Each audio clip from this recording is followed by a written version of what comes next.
Assalamualaikum Assalamualaikum warahmatullahi warahmatullahi wabarakatuh. wabarakatuh. Kami di sini akan menjelaskan materi pemrograman dasar dari pertemuan awal hingga akhir.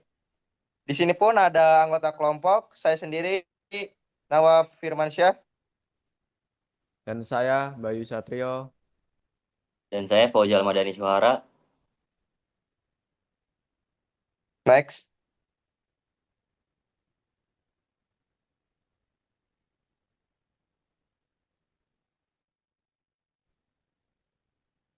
Di awal ada perkenalan programming. Programming diciptakan di Belanda awal 90-an oleh Guido van Rossum yang dinamai setelah Monty Python.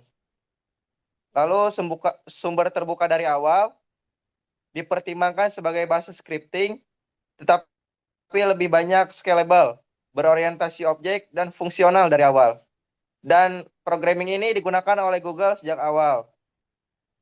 Dan yang terakhir, programming ini sangat populer di zaman sekarang. Next. Manfaat belajar Python. Di sini ada manfaat belajar Python. Manfaat belajar Python yang pertama adalah efisien dalam pembangunan.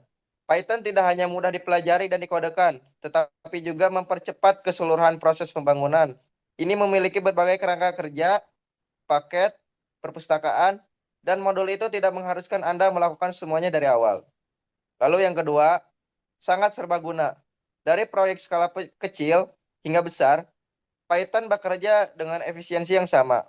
Terlepas dari kegunaan yang disebutkan di atas, pengembang menggunakannya untuk pembelajaran mendalam, rekayasa data, otomatisasi proses, Internet of Things, IoT, dan masih banyak lagi. Lalu yang ketiga, permintaan untuk pengembang Python. Perusahaan teratas yang menggunakan Python adalah Google, NASA, YouTube, Quora, IBM, HP, Qualcomm, dan Dropbox. Dan mereka juga memperkerjakan pengembang Python.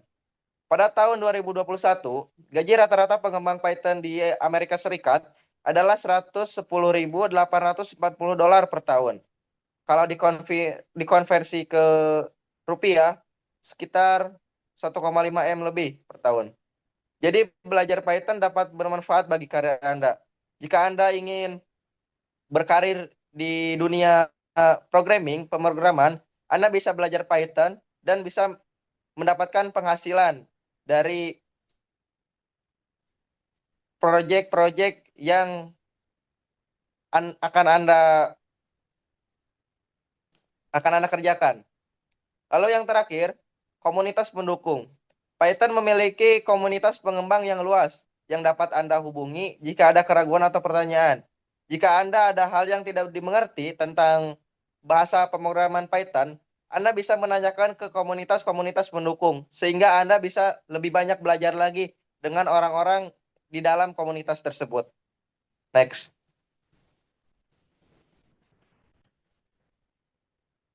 Lalu apa itu pemrograman? Yang pertama, pemrograman adalah proses menulis, menguji, dan menyempurnakan kode yang membentuk program komputer. Secara sederhana, ini adalah cara kita memberikan instruksi kepada komputer untuk melakukan tugas tertentu. Yang kedua, pemrograman biasanya digunakan untuk membuat aplikasi, situs web, game, perangkat lunak, dan lain-lain. Contoh dari aplikasi yang dari pemrograman yaitu seperti aplikasi yang kita pakai, Zoom. Zoom ini menggunakan pemrograman. Lalu banyak aplikasi-aplikasi yang sering kita gunakan sehari-hari yang diprogram oleh bahasa-bahasa pemrograman sehingga bisa bekerja dengan baik dan terstruktur. Lalu situs web. Situs web yang kita kenal di Google itu banyak sekali.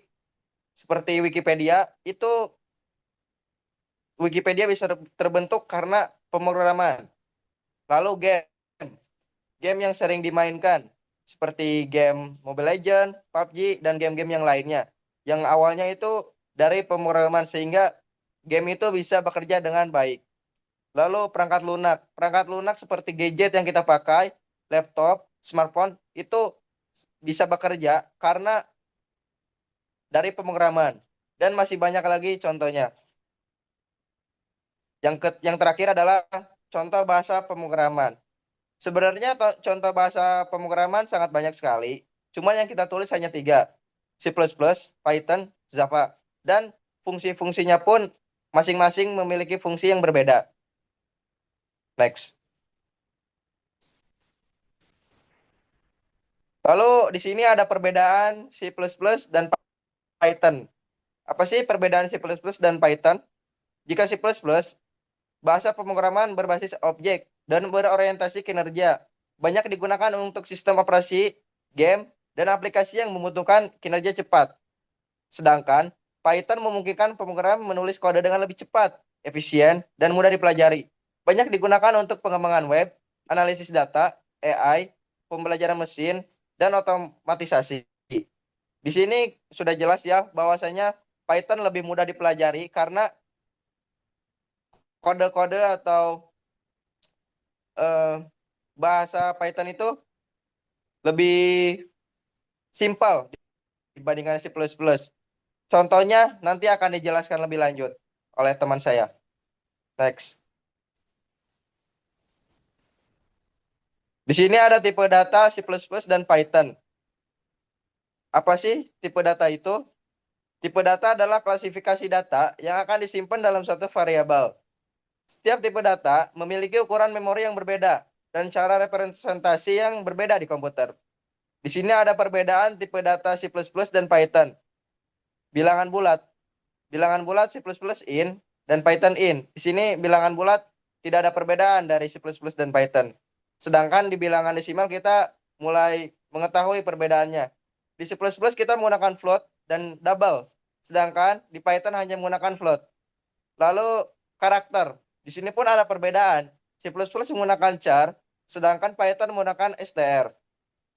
Dan yang terakhir, boolean itu sama saja. C++ dan Python menggunakan bool. Next. Dasar input dan output. Dalam pemrograman C++, input dan output merupakan elemen penting untuk berinteraksi dengan pengguna.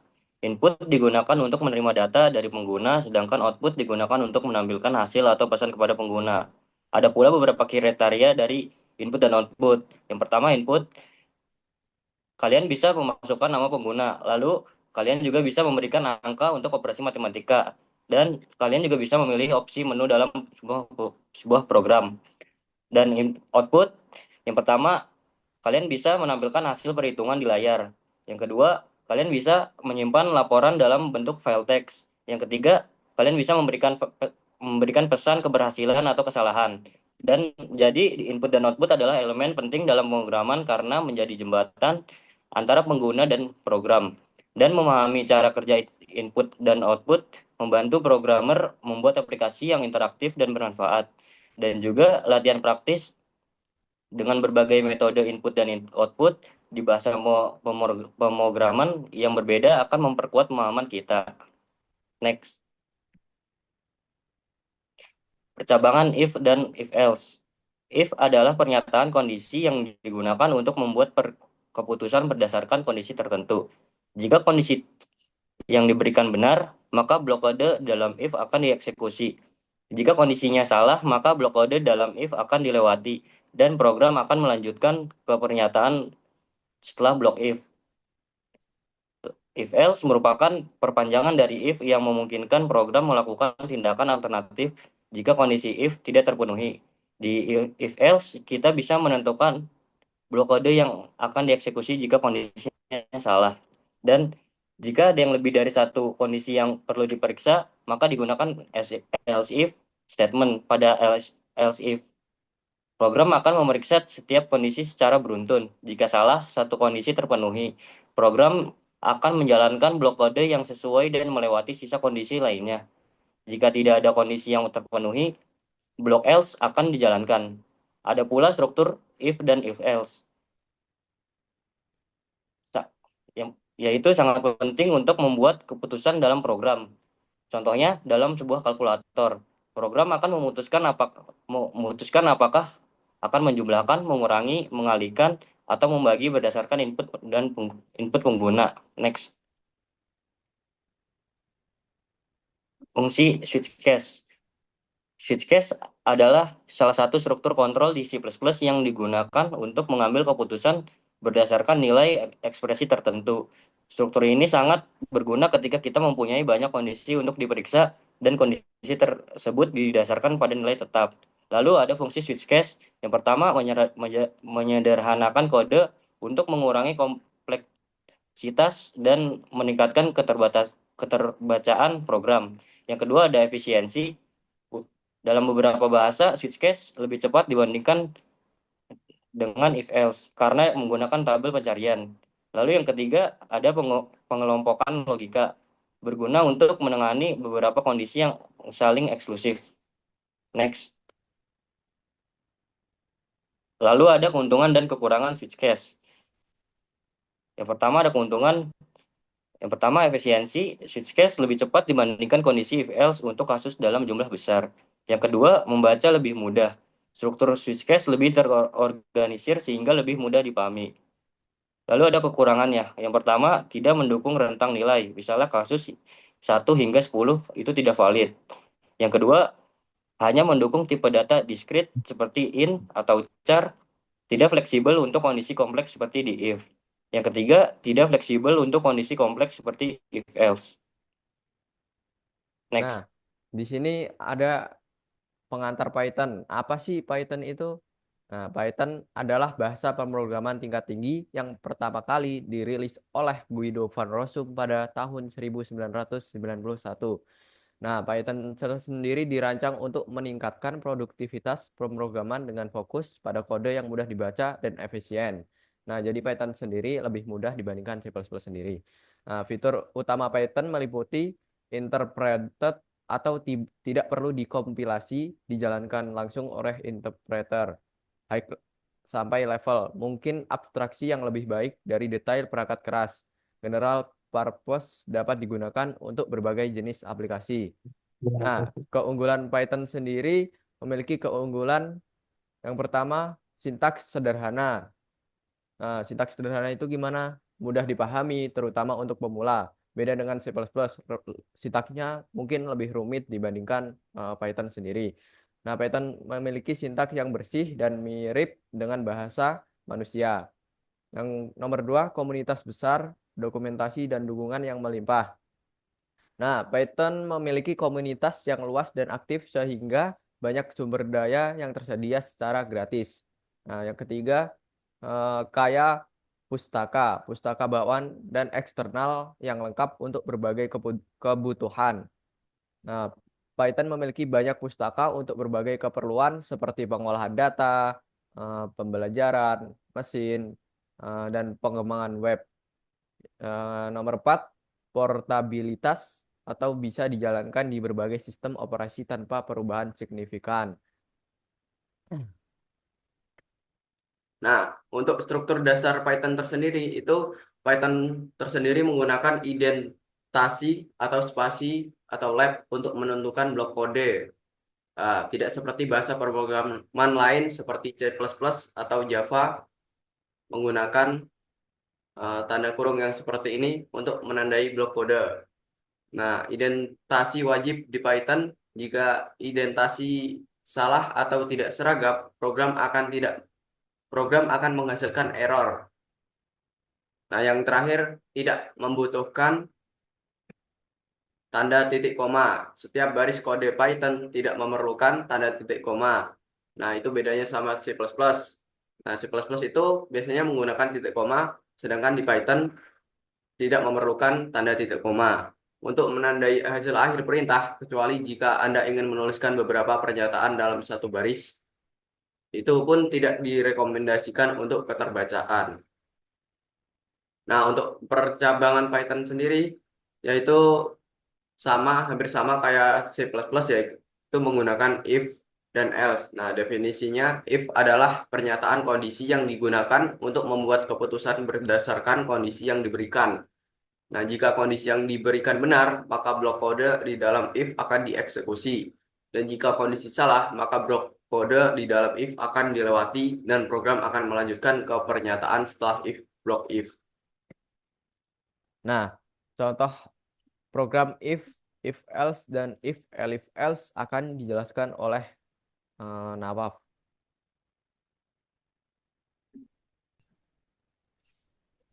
Jadi di sini jika if dia hanya akan menampilkan satu saja di output. Selamat Anda lulus. Sedangkan if else dia bisa menampilkan dua. Selamat Anda lulus jika nilai terpenuhi dan maaf Anda tidak lulus jika nilai tidak terpenuhi. Lalu yang ketiga if else itu bisa menampilkan tiga.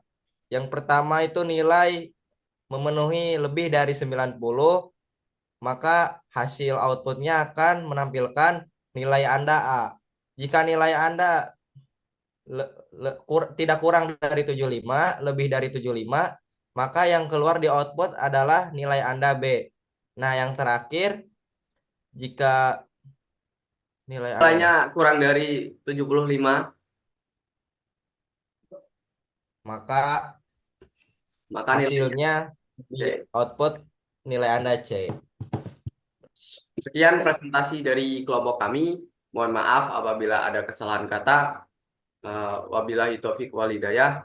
Wassalamualaikum Wassalamualaikum warahmatullahi warahmatullahi wabarakatuh. wabarakatuh.